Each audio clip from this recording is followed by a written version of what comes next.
Assalamualaikum warahmatullahi wabarakatuh. Alhamdulillahi rabbil alamin. Assalatu wassalamu ala ashrafil anbiya'i wal mursalin wa ala alihi wa sahbihi ajma'in. Rabbi shrah li sadri wa yassir li amri wahlul 'uqdatam min lisani yafqahu qawli. Subhanaka la ilma lana illa ma 'allamtana innaka antal alimul hakim. Wala hawla wala quwwata illa billahil aliyyil azim. Amma ba'd. Alhamdulillah, syukur kepada Allah Subhanahu wa taala kerana pada malam ini kita dapat menyambung kembali pengajian kitab Hadis Riyadhus Salihin yang kita telah baca pada minggu-minggu yang lepas. Dan pada malam ni masih lagi kita membincangkan hadis di bawah tajuk bab bertaubat kepada Allah Subhanahu wa taala. Kita masuk kepada hadis yang ke-16. Wa an Abi Musa Abdullah bin Qais al-Asy'ari radhiyallahu anhu an Nabi sallallahu alaihi wasallam qala. Diriwayat daripada Abi Musa, gelaran dia Abi Musa dan nama dia Abdullah bin Qais al-Asy'ari, daripada Nabi sallallahu alaihi wasallam. Nabi bersabda, Inna Allah Ta'ala yabsutu yadahu bil-lail. Sesungguhnya Allah Subhanahu wa taala membentang tangannya pada waktu malam, liyatuba musi'un nahar, untuk menerima taubat orang-orang yang melakukan dosa pada waktu siang hari. Hadis ini menggalakkan kepada kita supaya bertaubat daripada semua dosa-dosa yang kita buat, sama ada dosa besar, dosa kecil, dan kita bersegera bertaubat. Inilah yang dikasihi oleh Allah Subhanahu wa taala.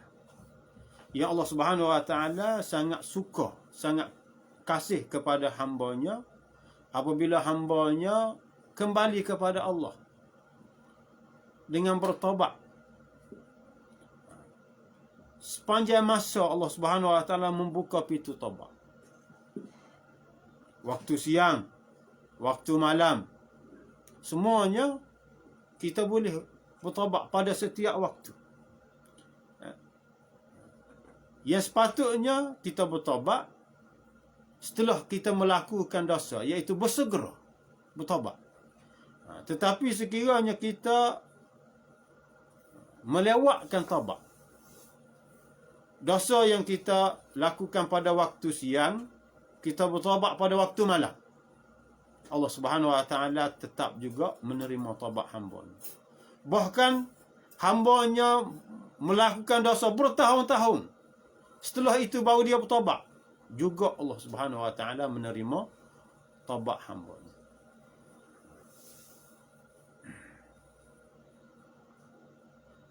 Wa yabsutu yadahu bin nahar, dan Allah Subhanahu wa taala membuka tangannya, iaitu membuka seluas-luasnya pintu taubat pada waktu siang, liyatuba musi'ul lail, supaya untuk menerima orang-orang yang melakukan dosa pada waktu malam.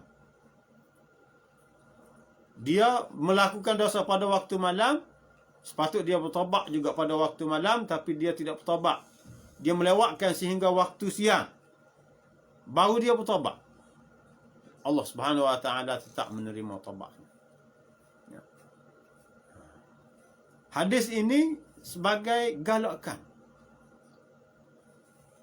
sebagai motivasi, sebagai pujukan Allah Subhanahu wa taala kepada hamba-hambanya supaya bertaubat kepada Allah Subhanahu wa taala. Sebagaimana seorang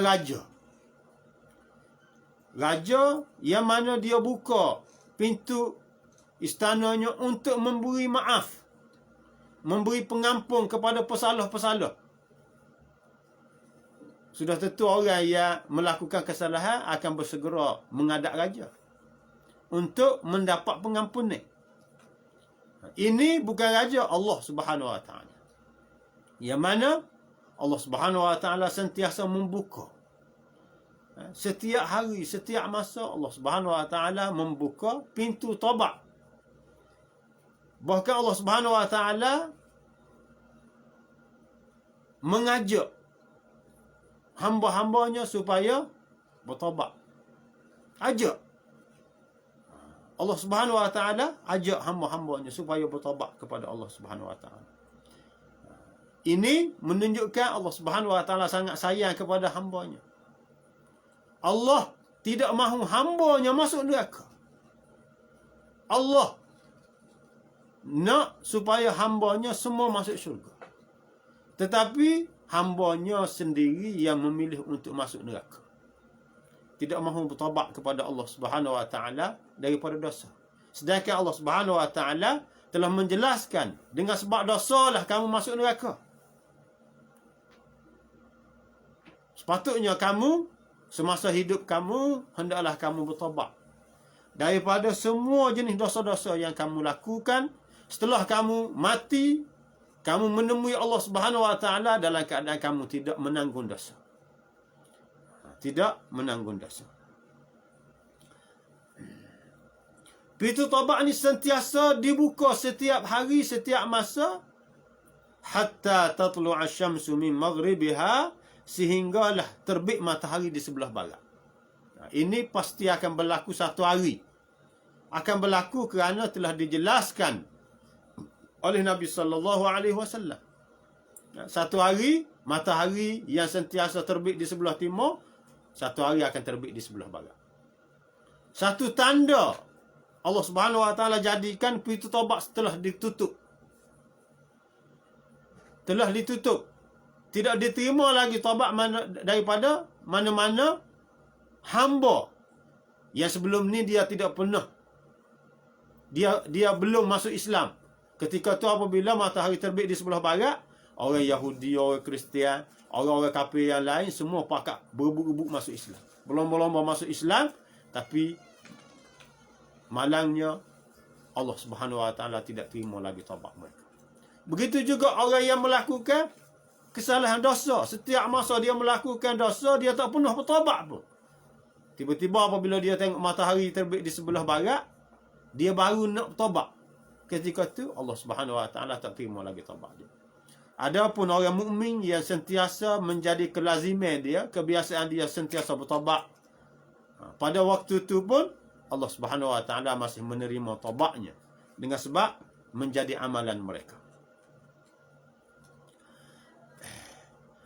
Hadis yang ke-17, wa an Abi Hurairah radhiyallahu anhu, diriwayat daripada Abi Hurairah radhiyallahu anhu, qala, kata dianya, qala Rasulullah sallallahu alaihi wasallam, Nabi sallallahu alaihi wasallam bersabda, man taba qabla an tatlu'a asy-syamsu min maghribiha, sesiapa yang bertaubat kerana menyesal terhadap dosa yang dia lakukan, kerana takut kepada siksaan Allah Subhanahu Wa Taala, sekiranya dia mati belum bertaubat, lalu dia bertaubat kepada Allah Subhanahu Wa Taala sebelum terbit matahari, waktunya sebelum terbit matahari di sebelah barat, taballahu alaihi, Allah Subhanahu Wa Taala menerima taubatnya.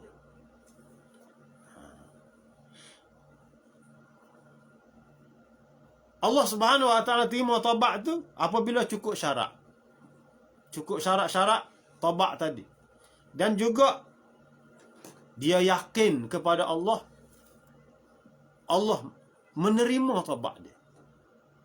Tak boleh kita bertaubat kepada Allah Subhanahu Wa Taala kita ragu-ragu. Aku ni buat dosa banyak. Aku telah bunuh orang, bukan seorang, bukan dua orang, berpuluh-puluh orang dah aku bunuh orang.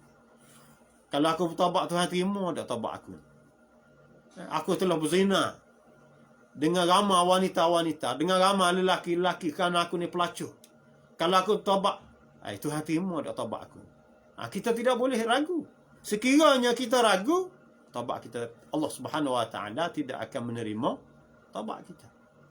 Kita tidak boleh ragu terhadap apabila kita bertaubat. Kita yakin Allah Subhanahu Wa Taala kerana dia ni nama dia At-Tawwab, Tuhan yang Maha menerima taubat apabila hamba-Nya bertaubat. Syaratnya kita bertaubat dengan hati sebenarnya. Bukan dengan mulut saja, tidak, dengan hati. Allah Subhanahu Wa Taala pasti akan terima taubat kita. Dan hadis ni juga menyebut tentang syarat sah taubat. Syarat sah taubat tu iaitu kita bertaubat sebelum daripada terbit matahari di sebelah barat. Apabila terbit matahari di sebelah barat, maka tidak diterima lagi taubat kita. Tidak diterima lagi taubat kita. Wa an Zir bin Hubaysh qala, diriwayat daripada Zir bin Hubaysh. Zir bin Hubaysh ni dia tabi'in. Tabi'in ni orang yang tidak sempat jumpa Nabi, tapi dia sempat jumpa para sahabat. Kalau sempat jumpa Nabi, dia panggil para sahabat. Orang yang sempat jumpa para sahabat, dia panggil tabi'in. Jadi Zir bin Hubaysh ni tabi'in. Qala, kata dia, ataitu Safwan bin Assal radhiyallahu anhu. Aku telah datang berjumpa dengan Safwan bin Assal. Turun daripada rumah dia, niat nak berjumpa dengan Safwan bin Assal. Safwan bin Assal ni siapa dia? Sahabat Nabi. Dia ni sahabat Nabi. Ya? Dan tujuan dia pergi berjumpa dengan Safwan bin Assal ni, as'aluhu 'anil mashi 'anil khuffain. Aku nak tanya tentang hukum menyapu di atas stoking kulit. Ini dibincang dalam kitab fiqh pun dibincang. Satu kemudahan yang diberikan oleh agama kita ketika kita berwuduk. Kita tidak perlu basuh kaki dah. Hanyalah sapu di atas stoking kulit saja. Itu satu kemudahan. Hak asalnya kena basuh kaki. Cuma ada cara-cara dia. Ada cara-cara dia. Jadi kenapa dia pergi jumpa dengan Safwan bin Assal? Sedangkan orang lain ramai lagi, dia boleh tanya ramai lagi. Tapi tak, dia pergi pilih Safwan bin Assal. Kerana Safwan bin Assal ni sahabat Nabi. Sahabat ni dia belajar dengan Nabi SAW. Dia menuntut ilmu, dia ambil ilmu daripada Nabi SAW. Jadi ilmu yang dia ambil tadi tu merupakan ilmu yang diyakini. Kerana mari daripada Nabi SAW. Ya? Begitu juga apabila kita nak menuntut ilmu, kita kena cari guru yang kita thiqah, yang kita percaya. Ilmu dia, agama dia, ketakwaan dia, semua sekali tengok. Kita tidak boleh pergi menuntut ilmu, tak, kita tidak tahu latar belakang guru kita. Kita tidak boleh lagu tu. Ilmu agama ni ilmu yang suci. Allah Subhanahu Wa Taala menurunkan ilmu agama daripada langit. Ilmu yang turun daripada Allah. Yang bawa ilmu ni malaikat. Yang terima ilmu ni Nabi. Yang mewarisi ilmu ni para ulama. Para ulama. Kerana sekiranya ilmu ni diwarisi oleh bukan ahlinya, maka ilmu tadi akan dikotori. Jadi kotor. Sebagaimana air hujan yang turun daripada langit. Bekas yang kita tak ada air hujan tadi, bekas yang kotor. Sedangkan air hujan tu bersih. Bekas ada tahi lembu, kita pergi tak ada air hujan, maka air tadi akan jadi kotor. Kalau kita guna air tadi, dia akan mendatangkan mudarat kepada diri kita. Ya? Begitu juga dengan ilmu. Kalau sekiranya kita mengambil ilmu bukan daripada ahlinya, daripada orang yang kita percayai dari segi sudut ilmunya, dari segi sudut agamanya, maka dia akan memberi mudarat kepada diri kita, kepada agama kita. Akan memberi mudarat kepada agama kita. Dia sebut, aku pergi tanya Safwan bin Assal tentang masalah sapu di atas kedua khuf. Faqala ma jaa bika ya Zir. Safwan tanya, apakah faktor yang membawa kamu datang berjumpa aku? Dia tanya. Kerana apa? Kerana dia mari tanya ni tentang ilmu. Ilmu ni bermula daripada niat. Sebagaimana kita sebut dah bab sebelum ni, bab niat. Kerana ilmu, menuntut ilmu ni satu ibadat besar. Dia bermula dengan niat. Dia tanya, mu mari ni lagu mana? Apa faktor yang mendorong kamu mari berjumpa aku ni? Iaitu apa niatmu? Mu datang tadi, niatmu lagu mana? Faqultu ibtigha'ul ilmi. Aku jawabnya, niat akunya mari nak menuntut ilmu. Turun tangga rumah aku, mari nak jumpa kamu. Perjalanan yang jauh mari jumpa kamu ni dengan niat nak menuntut ilmu. Faqala, lalu Safwan bin Asal ni sebut kelebihan. Oleh kerana dia mari kerana nak menuntut ilmu, maka dia kata ini ada kelebihan dalam agama. Kelebihan menuntut ilmu. Kelebihan menuntut ilmu ni disebut oleh para ulama. Disebut oleh Nabi sallallahu alaihi wasallam.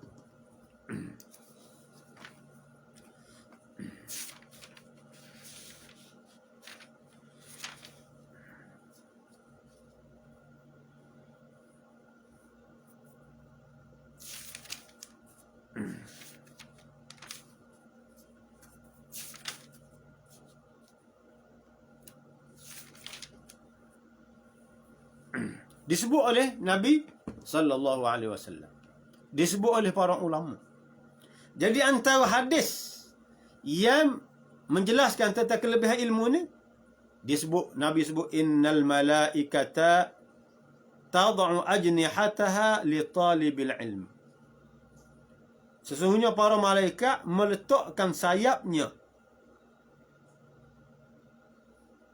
kerana terhadap penuntut ilmu. Kerana menghormati penuntut ilmu. Ridwan bima yatlub, dan redha dengan apa yang mereka cari. Ini kelebihan orang yang menuntut ilmu, para malaikat menghormati. Dan juga mendoakan kepada orang yang menuntut ilmu. Kalau dengan satu kelebihan ni pun sudah cukup dah.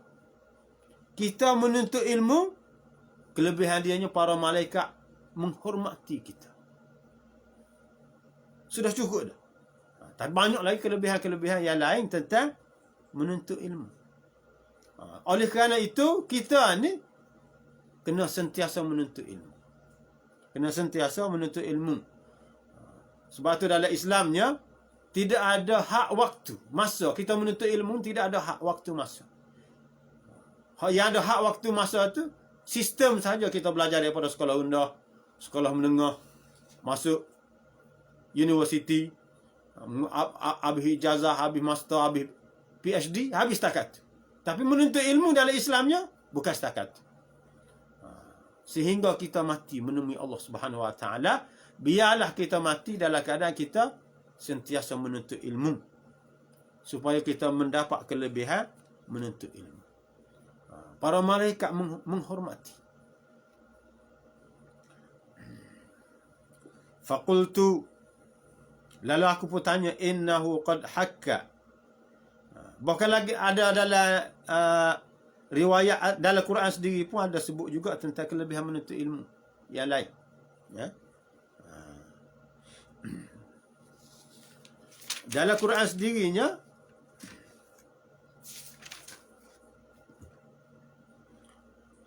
sebut Nabi dalam Allah Subhanahu Wa Taala sebut dalam Al-Quran, yarfa'illahu alladhina amanu minkum walladhina utul ilma darajat.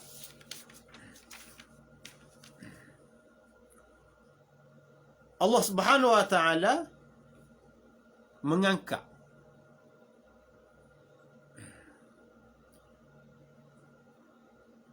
kedudukan orang-orang yang beriman di kalangan kamu dan orang-orang yang menuntut ilmu dengan beberapa darajat.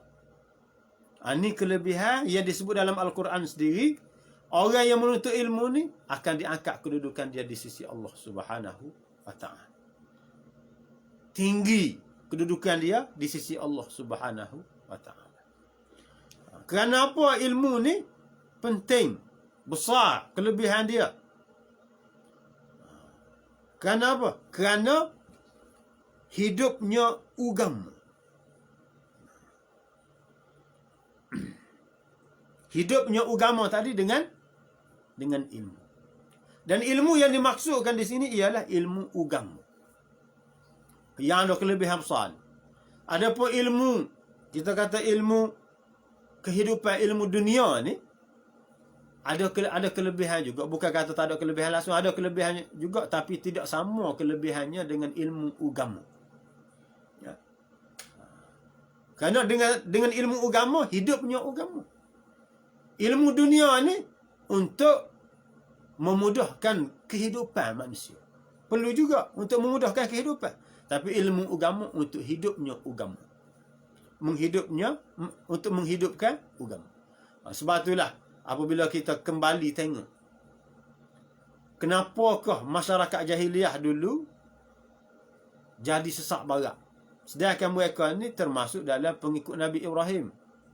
Mengikut agama Nabi Ibrahim AS. Dan banyak ajaran-ajaran Nabi Ibrahim yang saki-baki yang masih ada. Di antaranya haji, korban, korban binatang, tawaf. Ada. Para ulama menyebutnya kerana dua perkara. Yang pertamanya kerana tidak ada lagi orang yang mengajar ilmu. Tidak ada lagi orang yang mengajar ilmu. Apabila tak ada orang yang mengajar ilmu, maka tidak ada orang yang belajar. Yang keduanya, tidak ada lagi kitab. Hilang dengan kitab-kitab tahu ke mana. Dengan sebab dua ni tak ada, akhirnya masyarakat jahiliyah jadi jahil. Jadi sesak. Sesak tu sehingga mereka ni sembah berhala. Sesak, tidak jumpa cari Allah Subhanahu wa taala. Ini kesesatan yang begitu teruk. Dengan sebab tidak ada ilmu. Hilangnya ilmu tadi. Jadi manusia ni akan kembali jadi sesat. Walaupun dia telah dapat hidayah, sekiranya dia meninggalkan ilmu. Sebab itulah pentingnya menuntut ilmu. Dan para ulama menyebut juga, para ulama sebut, inna talabal ilmi afdalu minal jihad fi sabilillah bisilah. Ulama sebut sesungguhnya menuntut ilmu ni lebih afdal daripada berjihad pada jalan Allah dengan senjata, dengan pedang. Sedangkan kedua-duanya penting belaka dalam agama. Jihad pun penting, menuntut ilmu pun penting juga. Kerana terjaganya agama dengan dua perkara tadi. Yang pertama dengan ilmu. Kalau sekiranya ditinggalkan ilmu, agama akan tidak terjaga lagi. Akan hilang agama. Begitu juga jihad. Kalau sekiranya jihad itu tidak ada, agama juga tidak akan hidup. Kedua-duanya diperlukan. Tapi jihad ni kalau sekiranya tidak diasaskan di atas asas ilmu, maka jihad tadi akan jadi rosak. Akan jadi punah. Sebab itulah ilmu ni lebih besar daripada berjihad.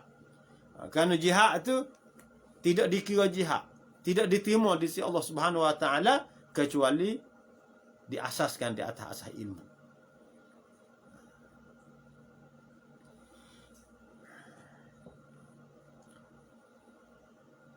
Faqultu, lalu aku sebut, innahu qad hakka fi sadril mashu 'alal khuffain. Aku sebut sesungguhnya telah berasa kesangsian dalam diri aku ni, dalam dada aku, al mashu 'alal khuffain ba'da al gha'it wal baul. Sapu di atas stoking kulit selepas buang kecil dan juga selepas buang besar. Wa kunta mura'an min ashabin nabi. Aku mari tanya ni kerana kamu ni termasuk dalam sahabat Nabi. Faji'tu as'aluka, lalu aku datang daripada jauh untuk tanya kamu.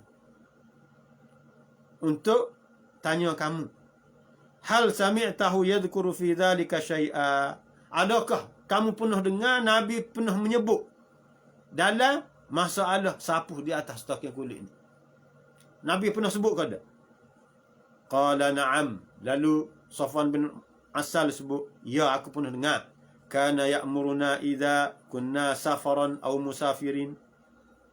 Nabi ni dia suruh kami apabila kami bermusafir, keluar bermusafir, alla nanzi'a khifafana thalathata ayyam wa layalihinna. Tak perlu pecah stokeng kulit 3 hari 3 malam. Illa min janabatin, kecuali berlaku dengan sebab persetubuhan. Persetubuhan sama ada dia bersetubuh ataupun keluar air mani dengan sebab wajib mandi, ketika tu dia kena pecah. Lakin min gha'itin wa bawlin wa naumin, tidak perlu pecah dengan sebab buang air besar, buang air kecil, dan juga dengan sebab tidur. Tak perlu pecah. Jadi cara dia lagu mana? Sebagaimana disebut oleh ulama fiqh. Cara dianya mesti kita kena ambil wuduk sempurna. Sebelum pakai tu kita ambil wuduk semua sekali, basuh semua sekali, termasuk basuh kaki, kita basuh kaki semua sekali, barulah pakai stokeng kulit. Pakai stokeng kulit. Lama mana? Kalau sekiranya orang yang bermukim, dia tak gimana duduk kampung dia, duduk di rumah dia aja, dia boleh sapuh sehari semalam, 5 waktu semaya. Kalau sekiranya dia bermusafir, 3 hari 3 malam, 15 waktu semaya. Bila bermulanya? Bermulanya apabila terbatalnya wuduk tadi. Contohnya kalau dia pakai nak sebelum zuhur. Sebelum zuhur dia ambil wuduk semua sekali, baru dia pun pakai stokeng kulit. Dia semaya zuhur dengan wuduk tadi. Lepas pun nak semaya zuhur pun wuduk tadi tidak batal, sehingga dia ni semaya asar dengan wuduk tadi juga. Lepas pada asar tu baru batal wuduk dia. Jadi bermulanya sapuh di atas khuf tadi tu iaitu waktu maghrib. Waktu maghrib. Maknanya habisnya masa sapuh tu waktu asar esok. Siapa waktu asar? Nak semaya maghrib esok tu dia kalau dia kena buang khuf, ambil wuduk sempurna semua sekali, baru boleh pakai balik. 5 waktu pula boleh. Ini bagi orang yang bermukim. Orang yang dalam musafir 15 waktu semaya, 3 hari 3 malam, 15 waktu semaya. Supaya tadi juga bermulanya apabila batalnya wuduk tadi. Waktu mula-mula kita sapuh tu, itu permulaan kepada sapuh. Waktu dianya. Cuma tempat kita ni jarang orang, tidak menjadi satu kebiasaan. Kerana tempat kita ni tidak ada keperluan mana. Bagi tempat yang ada musim sejuk, musim panas ni, ada keperluan. Boleh jadi tempat kita ni kalau ada orang buat, kita akan berasa janggal. Kita kata ajaran mari mana ni pelik ni. Sedangkan ada dalam hadis Nabi, ada dalam kitab fiqh pun ada. Sebab itulah tidak rugi apabila kita belajar. Kita akan tahu macam ni agama ni. Boleh buat. Terutama sekali kalau kita sakit, kita kata nak kepada kemudahan. Kita musafir, askar hidup bertugas dalam lautan, nak kepada kemudahan. Jadi itu satu kemudahan yang diberi oleh agama. Faqultu hal sami'tahu yadhkuru fil hawa syai'an.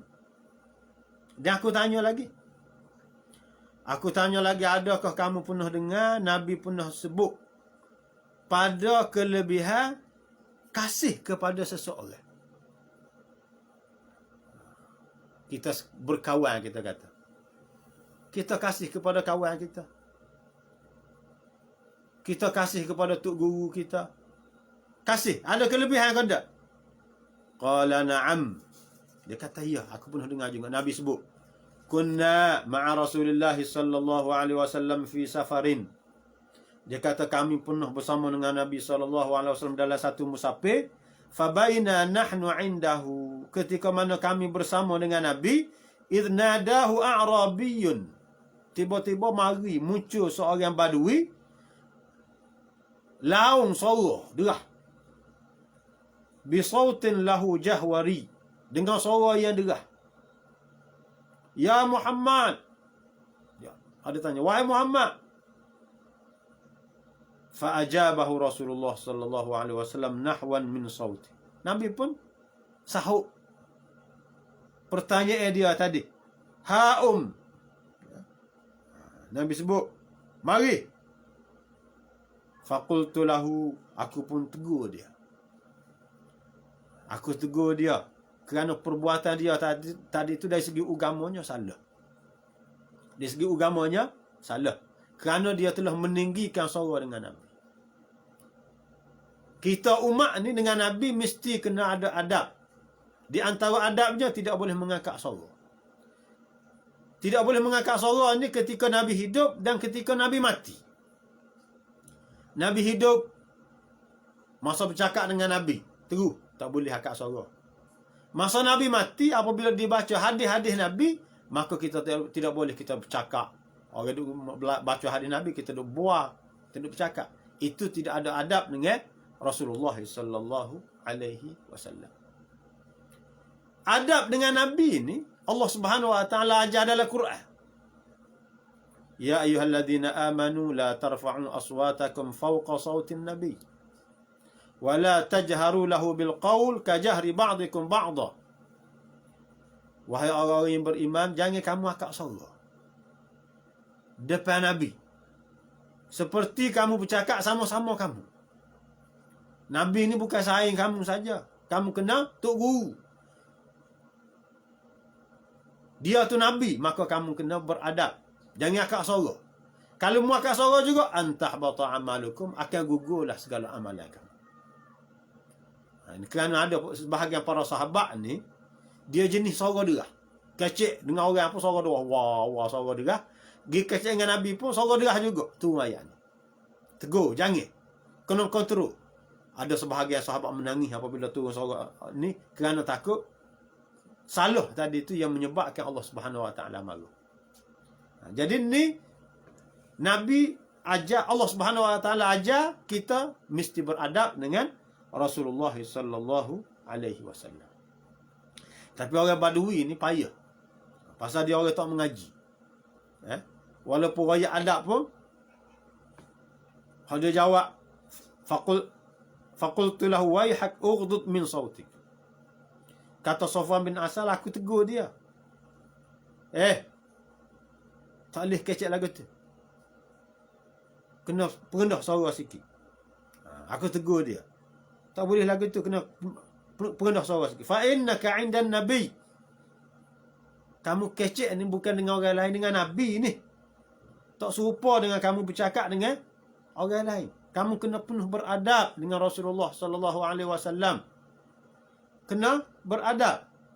Wa qad nuhita an hadha. Kerana tu ayat Quran dah larang. Ada ayat Quran turun melarang daripada kamu bercakap meninggikan suara dengan Nabi sallallahu alaihi wasallam. Faqala, lalu dia pun jawab, wallahi la aghdud. Dia kata, tak, aku nak angkat suara juga. Qala al-a'rabi, lalu orang Badui tadi tanya, al-mar'u yuhibbul qauma wa lamma yalhaq bihim. Dia orang cerita ni, lagu mana ada kelebihan orang yang kasih kepada seseorang. Orang Badui tu pergi tanya Nabi, tanya ke apa dia? Dia pergi tanya dia, seseorang tu cinta kepada satu kaum ataupun satu orang, tapi amalannya tidak sama dengan amalan mereka. Ada kelebihan kan? Macam kita ni cinta kepada tok guru. Dia ni orang soleh, amalan banyak, tapi kita amalannya tak ada. Ada kelebihan ke ada? Dia kita tanya nak. Orang Badui tadi pergi tanya. Kita cinta kepada orang yang ada ilmu. Dia ilmu banyak, kitanya ilmu tak ada ilmu, tapi kita kasih kepada dia. Ada kelebihan ke ada? Ini yang ditanya oleh Badui. Qala Nabi sallallahu alaihi wasallam, jawab Nabinya, al-mar'u ma'a man ahabba yaumal qiyamah. Nabi kata, seseorang itu bersama dengan orang yang dia cinta pada hari kiamat. Dia cinta kepada siapa? Kalau dia tu cinta, cinta ni termasuklah kita berkawan, kita pilih kawan. Kita pilih kawan yang kita ni sayang ke dia. Sebab tu dalam Islam, pilih kawan ni penting. Pasal kita nak saing dengan orang ni bukan nak saing atas dunia saja, nak saing sampai ke akhirat. Nak saing sampai ke akhirat. Sebab itulah kita pilih kawan. Islam ajar kepada kitanya, kita pilih kawan atas dasar agama. Kerana dia juru. Kerana kita nak tupai agama dia. Kita berkawan dengan dia kerana sifat agama yang ada pada diri dia. Itu sepatutnya kita kena pilih.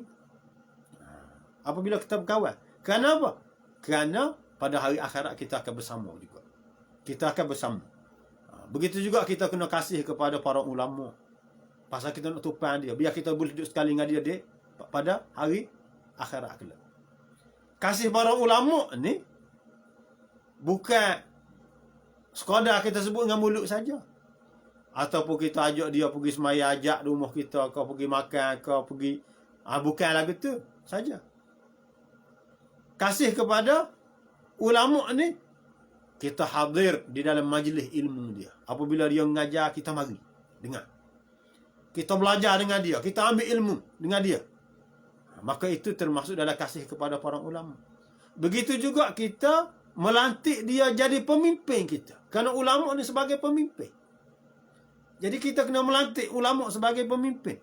Itu tanda kita kasih kepada para ulama. Ni kita kasih, kita kata sebut dengan mulut, kita kasih kepada para ulama. Tapi majlis ilmu dia mengajar apa, kita tidak pun hadir. Dan apabila hendak latih pemimpin, kita tidak pilih ulama untuk kita nak latih pemimpin. Ini bukan kasih kepada ulama macam tu. Ini tidak termasuk dalam kasih kepada para ulama. Kita nak bersama dengan para ulama di akhirat kelak.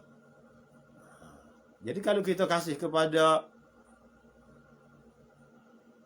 orang yang tidak ulama, saing kita apa orang yang tak ada agama, kadang-kadang kita bersaing, dia semaya bang pedak. Kadang-kadang kita bersaing, dianya agama tak ada. Kita latih kepimpinan orang yang tak ada agama, kita akan bersama dengan mereka di akhirat kelak. Kita akan bersama dengan mereka di akhirat kelak. Qala Nabi sallallahu alaihi wasallam, Nabi sebutnya, al-mar'u ma'a man ahabba yaumal qiyamah. Seorang itu bersama dengan orang yang dia cinta pada hari kiamat kelak. Fama zala yuhaddithuna, dan sentiasalah Nabi bercerita kepada kami, hatta dzakara baban minal maghribi. Banyaklah Nabi wayak dia, cuma dia tak wayak tu, dia wayaknya sehinggalah Nabi ini menceritakan satu pintu di sebelah barat. Satu pintu di sebelah barat, masiratu ardihi aw yasiru rakibu fi ardihi 40 aw 70 aman. Orang berjalan kaki ataupun orang berjalan dengan unta, naik kenderaan tunggangan ni, lebar pintu tu saja, luah dia seluas mana? 40 tahun berjalan ataupun 70 tahun berjalan. Itu luah pintu tadi. Ya. Qala Sufyan, kata Sufyannya, ahadur ruwat, salah seorang perawi hadis ni, qibala Syam. Pintu tadi berada di sebelah Syam. Syam ni mana Syam ni? Syam ni dulunya satu negeri yang luas, yang merangkumi sebahagian Iraq. Negeri Iraq sekarang ni ada sebahagiannya, kemudian Jordan, kemudian Palestin, Syria dan juga Lebanon. Ini dia panggil Syam. Semua tu bumi Syam.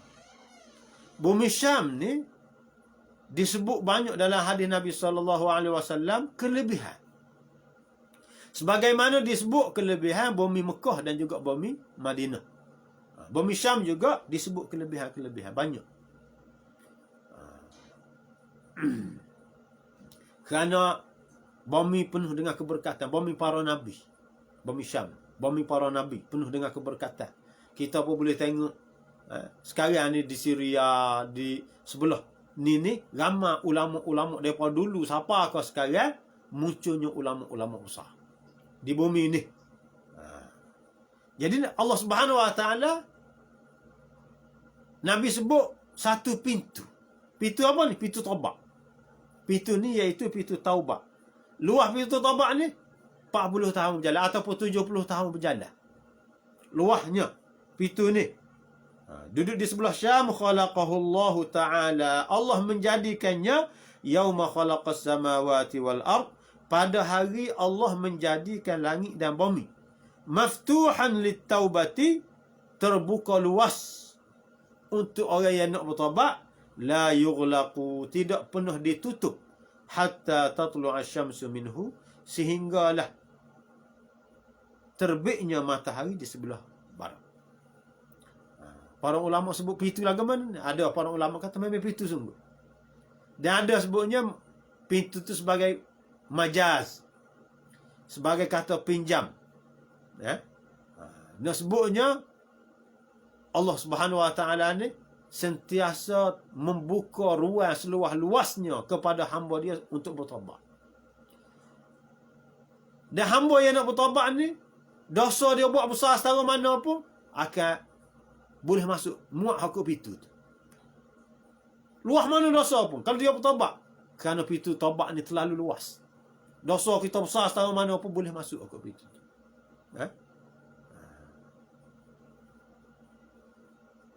Ini cerita tentang taubat. Allah Subhanahu Wa Taala menceritakan tentang taubat ni ada pintu dia. Taubat ni ada pintu, dan pintu tu sentiasa terbuka luas sehingga terbitnya matahari di sebelah barat.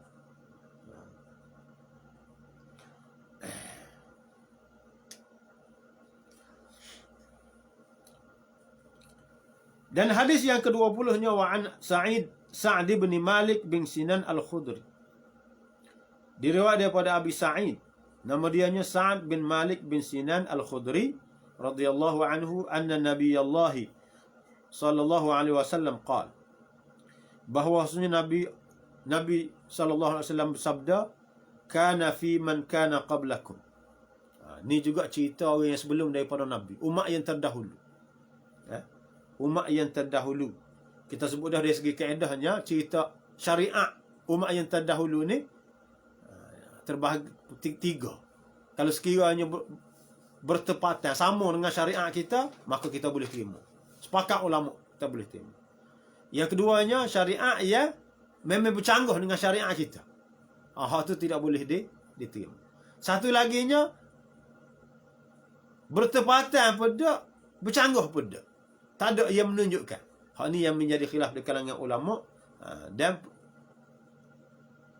ulama-nya menyebut boleh terima. Ni cerita orang yang terdahulu, umat yang terdahulu, kana fi man kana qablakum. Cerita umat yang terdahulu, rajulun qatala 99 nafsan.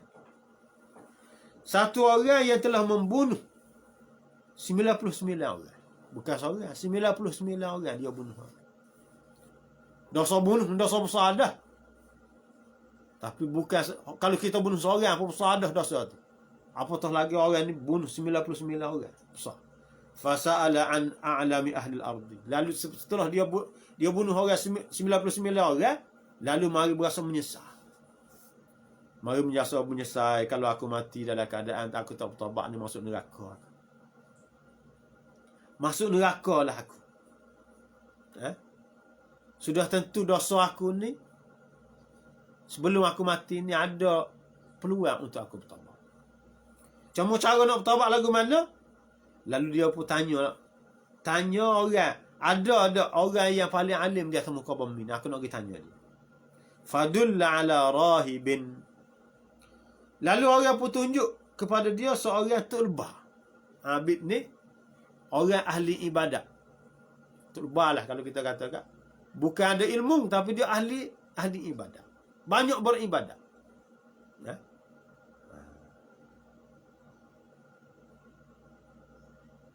Fa'atahu.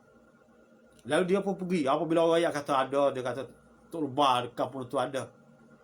banyak beribadat kepada Allah Subhanahu Wa Taala, dia pergi jumpa selalu. Pergi jumpa faqala, dia pun tanya innahu qatala 99 nafsan. Dia kata tu guru hamba ni buat salah besar, buat dosa besar, dan hambanya insah sungguhlah. Tak saya buat dah dosa. Hamba insah sungguh. Hamba telah bunuh 99 orang. Ya? Ada dak jalan ni hamba nak bertaubat. Hamba nak berlepas daripada dosa hamba. Fahallahu min taubah. Dia tanya hamba boleh bertaubatkah dengan dosa hamba buat ni? Faqala la. Dia kata, nak bertaubat gua, nak dosa membunuh seorang apa besar. Dan ni 99 orang hamba membunuh. Tuhan mana nak terima taubatmu ni? Dia kata tak ada. Tak ada peluang untuk kamu nak bertaubat. Sebab itulah dalam agama ni, kita jangan jawab apa sahaja yang berkaitan dengan agama kecuali dengan ilmu yang kita ada. Sebab itulah kalau kita nak tanya orang, kita kena cari ahli ilmu, para ulama. Kita kadang-kadang tengok dia Tok Lebah ni, dia hanyalah ahli ibadat. Ya? Dia boleh beribadat untuk diri dia seorang. Tapi apabila kita pergi tanya dia kan, maka boleh jadi dia akan bagi jawapan yang bercanggah dengan agama. Sebagaimana rahib ni, dia bagi jawapan bercanggah dengan agama. Dah ada. Dia sebut talih nak tabak, talih tabak. Faqatalahu fakammala bihi mi'ah. Apabila dia sebut lagu tu, yang menyebabkan dia ni berasa nak marah terlaju. Naik angin berasa nak marah ni, dia pun bunuh rahib tadi. Tok Lebah tadi dia bunuh, maka jadi 100 orang. 100 orang. Dia bunuh orang. Selepas daripada bunuh Tok Lebah tadi, dia mari berasa menyesal pula. Menyesallah aku bunuh orang. Lagu mana aku nak bertaubat ni? Sudah tentu ada jalan. Thumma sa'ala an a'lami ahli al-ard. Dia pun tanya, ada lagi kau tu guru, orang hak alim di atas muka bumi ni? Fadulla ala rajulin alim. Lalu orang pun tunjuk, dia kata memang hak ni tu guru sungguh lah. Ada tu guru sungguh ni. Faqala innahu qatala mi'ata nafsin.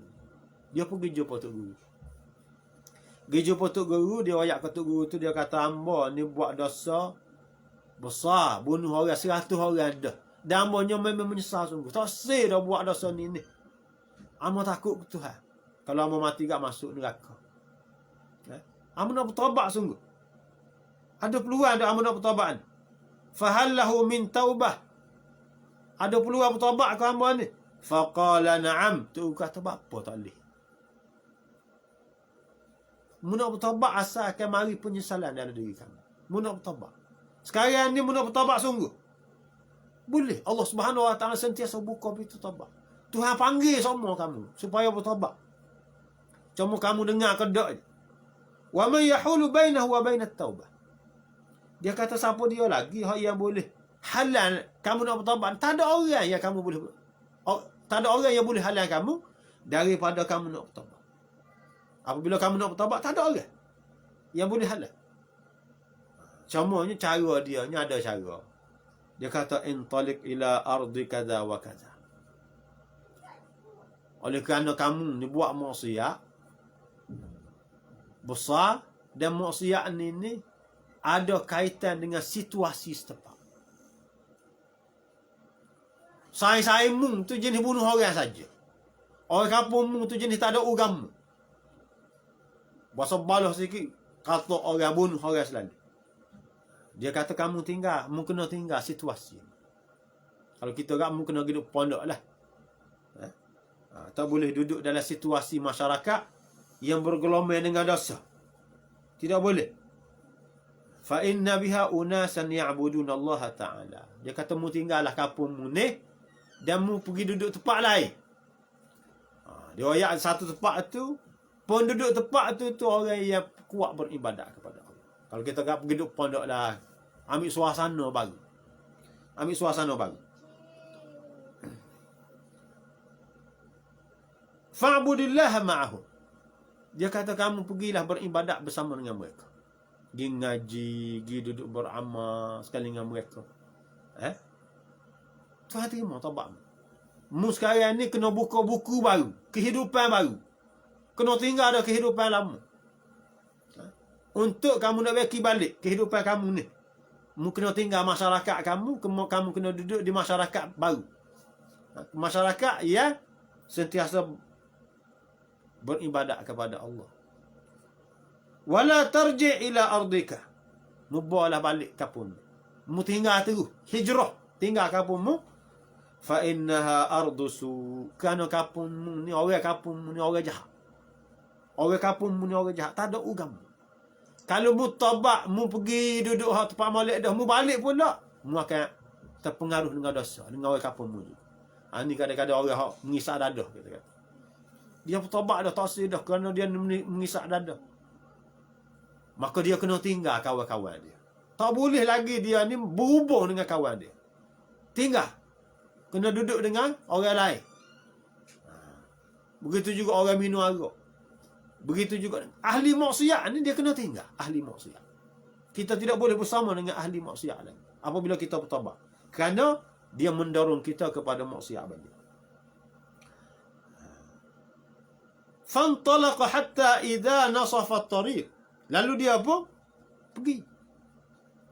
Dah Tok Guru kata mu kena tinggal kampung mu ni, kena pergi kampung sekian-sekian ni, maka dia apa? Pergi. Kerana dia nak bertaubat sungguh-sungguh. Nak bertaubat sungguh-sungguh. Dia pergi.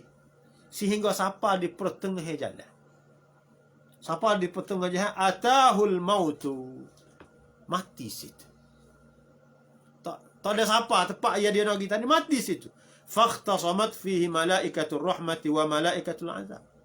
Apabila mati situ, mari dua orang malaikat. Satu malaikat rahmat, satu malaikat azab. Ya. Berebut. Malaikat rahmat pun nak ambil dia, malaikat azab pun nak ambil dia. Dia kata, "Hak ni hak gi aku ni." Malaikat rahmat kata, "Tak." Malaikat azab kata, "Hak gi aku ni." Faqalat malaikatur rahmat. Lalu malaikat rahmat sebut, "Ja'a ta'iban muqbilan biqalbihi ila Allah."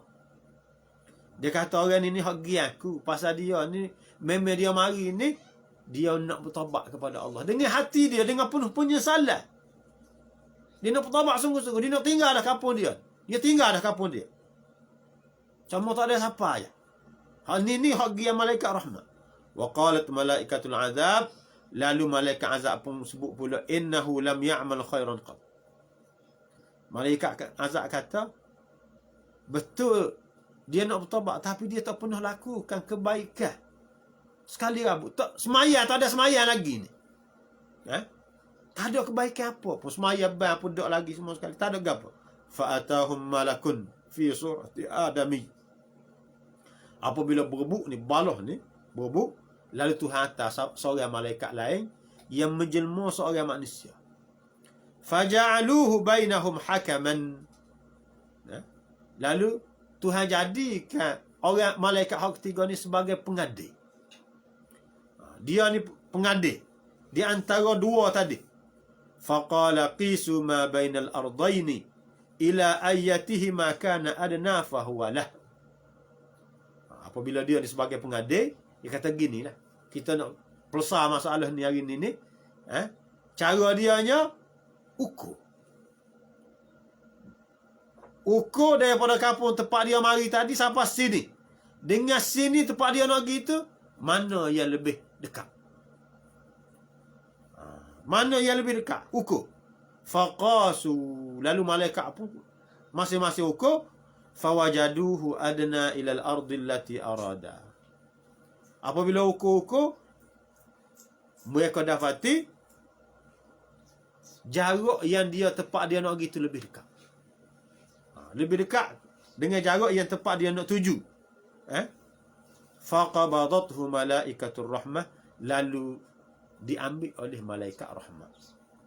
Ini cerita orang yang bertaubat kepada Allah Subhanahu Wa Taala. Dan dalam riwayat lain menyebutnya, fa'auhallahu ta'ala ila hadhi an taba'adi. Allah Subhanahu Wa Taala wahyukan kepada bumi itu supaya jadi jauh.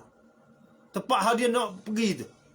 Walaupun dia dekat dah tu. Kerana Tuhan, dia nak bertaubat tu, Tuhan bagi rahmat. Dengan rahmat Tuhan, Allah Subhanahu Wa Taala wahyukan kepada Nabi supaya jadi jauh dia telah pergi dah. Dan supaya jadi dekat tempat dia nak pergi. Wa qala qisu ma bainahuma. Lalu Tuhan suruh ukur di antara jarak kedua-dua. Fawajaduhu ila hadhi aqrab bi shibrin faghfira lahu. Lalu didapati jarak yang tempat dia nak tuju tadi lebih dekat. Banyak mana? Sejekar sahaja. Dengan jarak sejekar sahaja, lalu dia telah diambil oleh malaikat rahmat. Ini kalau lagu mana cara kita nak bertaubat, ada hak bertaubat padan dengan mulut saja. Padan dengan kita minta royak Tuhan dengan mulut, dengan hati kita saja. Cukup. Dan ada taubat itu mesti kita kena tinggal dengan perbuatan. Yang menyebabkan kita tu duduk dalam kelompok ahli maksiat, maka kita kena tinggal kelompok tadi. Kena cari kelompok yang lain. Itu kalau sekiranya kita duduk dalam kelompok tu juga, tidak dikira sebagai taubat yang sebenar. Sebab itulah pentingnya kita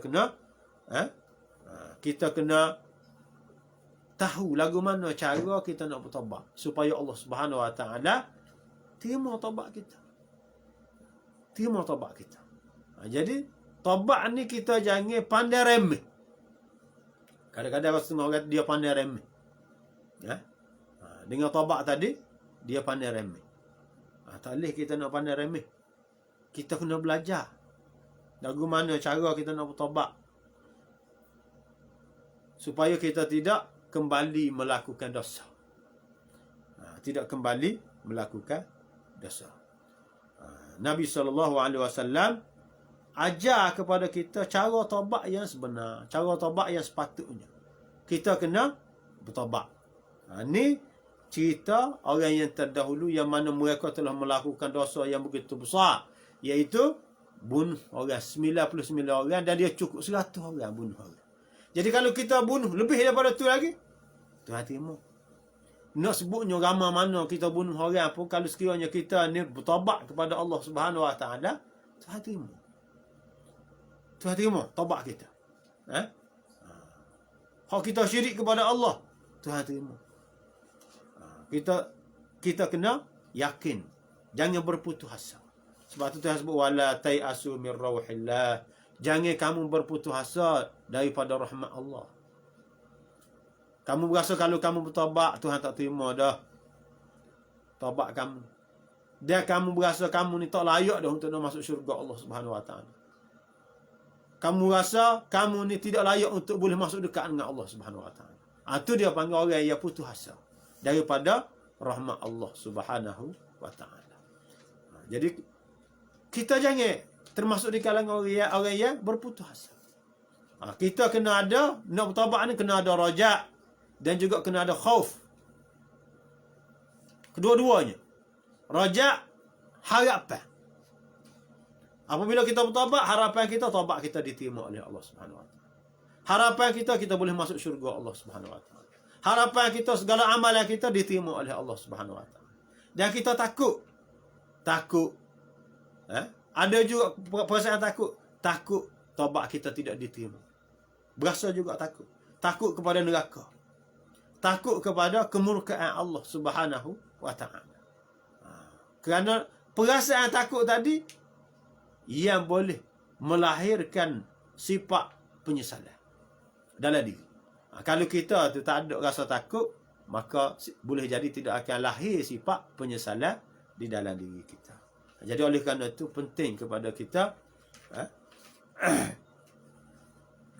kembali kepada Allah Subhanahu Wa Taala dengan bertaubat daripada segala jenis dosa yang kita buat. Dan insya-Allah kita akan masuk hadis yang seterusnya pada minggu hadapan insya-Allah. Hadis ni panjang lebar. Boleh jadi hadis ni 2 kali baca. Insya-Allah pada minggu hadapan. Jadi setakat ni sahaja. Yang baik itu datang daripada Allah Subhanahu Wa Taala.